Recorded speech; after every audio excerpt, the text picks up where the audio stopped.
You're watching The Source on CNN Philippines. I'm Pinky Webb. Our source today, international studies expert and Philippine Society for Intelligence and Security Studies President Rommel Banlaoi. Professor, welcome to The Source. Also good to see you. Let me start, sir, the significance of the visit of Vice President Kamala Harris. What does this mean to the Philippines? Well, it's very significant because it is a state visit. And at the same time, this state visit will also be an assurance visit. And that is to reaffirm the commitment of the United States to defend the Philippines as mandated by the Mutual Defense Treaty. So this is a reaffirmation of Philippine-American Security Alliance and also an implementation of President Joe Biden's Indo-Pacific strategy, and that is to strengthen the network of American alliance system in Asia. And the Philippines is the oldest ally of the United States in Asia, and we play a pivotal role in this network of alliances. So, what about the significance of the visit to Palawan, where she's expected to meet some residents, civil society groups, and get a briefing from the Philippine Coast Guard? What about that in terms of two things, sir, optics and even possible actual agreements that can be forged?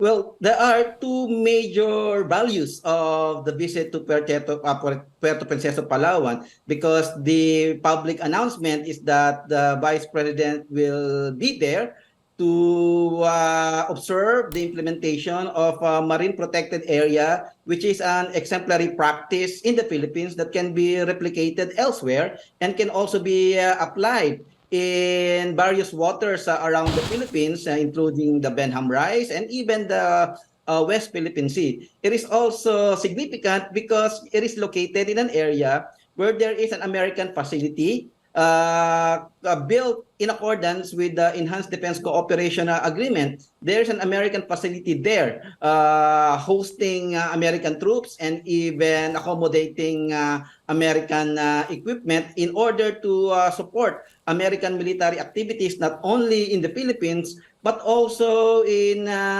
Asia. And this facility is part of the original 5 facilities of the Enhanced Defense Cooperation Agreement.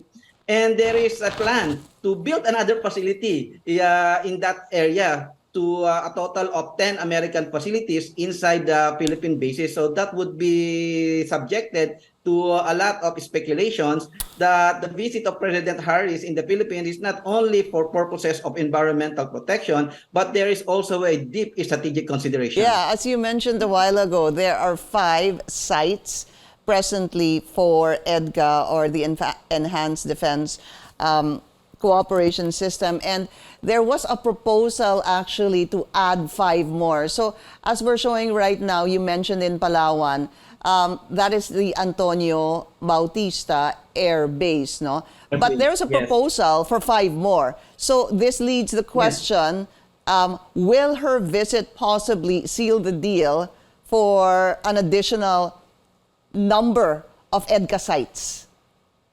Well, that was my expectation, that her visit will also lead to the launching of these 5 additional facilities. So let's see. But because when we talk about military and defense issue, it's provoking the response of our close neighbor, and that is China. So although our president said that the visit of Vice President Harris to Puerto Princesa, Palawan will not create any political tension, of course, we are in the radar screen of China because China is interested to see the outcome of that visit and whether that visit is solely for environmental protection or there is a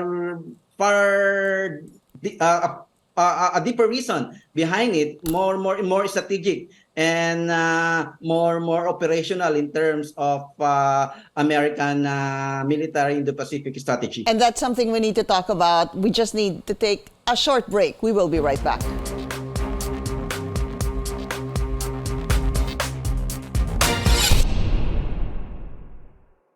Watching The Source on CNN Philippines. I'm Pinky Webb. Our source today, international studies expert and Philippine Society for Intelligence and Security Studies President Rommel Banlaoi. You mentioned the words provoke China, political tension and political screen. How do you think China will respond, even react to this visit of Vice President Kamala Harris? Well, depending on the outcome of the visit and depending on the express intention of the visit, but I observed that the Philippines and even the United States are very cautious in handling this visit in order to avoid unnecessary reactions from China, considering that the Philippines and China are pursuing friendly consultations in order to handle their differences. And also most recently, President Joe Biden and President Xi Jinping met at the sideline of the G20 summit where they reopened their lines of communications in order to continue their dialogues in order to avoid armed confrontations in the future. So let's see. But China is really interested and closely watching the visit of Vice President Harris because of the earlier press releases of American Embassy and even the U.S. State Department that one important purpose of the visit of Vice President Harris is to reaffirm American commitment to Philippine-US security alliance. Right. Very quickly, the president said this. When asked about the visit, I will say things have changed. What will the U.S. do in response? What do they expect from their partners in the region? I think when it comes to security and defense in the Asia Pacific, it will really be a joint response. Quickly, sir, what does that mean to you? Many things are changing now. First, in the context of U.S.-China relationship, as I said, there is now the reopening of the line of communication between the two major powers. And for me, that is good for the whole world because at least there are now mechanisms for the two major powers to discuss their differences in order to maintain international peace and security. And in that context, President Marcos said that Philippine-American Security Alliance is also evolving. And let's see how this alliance will evolve. At the same time, we are pursuing those concepts in the context of our intention to really promote friendly relationship with China and to resolve peacefully our long-standing conflict in the West Philippine Sea. So these are the changing security environment that we find ourselves. Professor Rommel Banlaoi, sir, thank you so much for your time. Thank you very much, Pinky, and God bless you. You too. Thank you for joining us here on The Source. I'm Pinky Webb. You're watching CNN Philippines.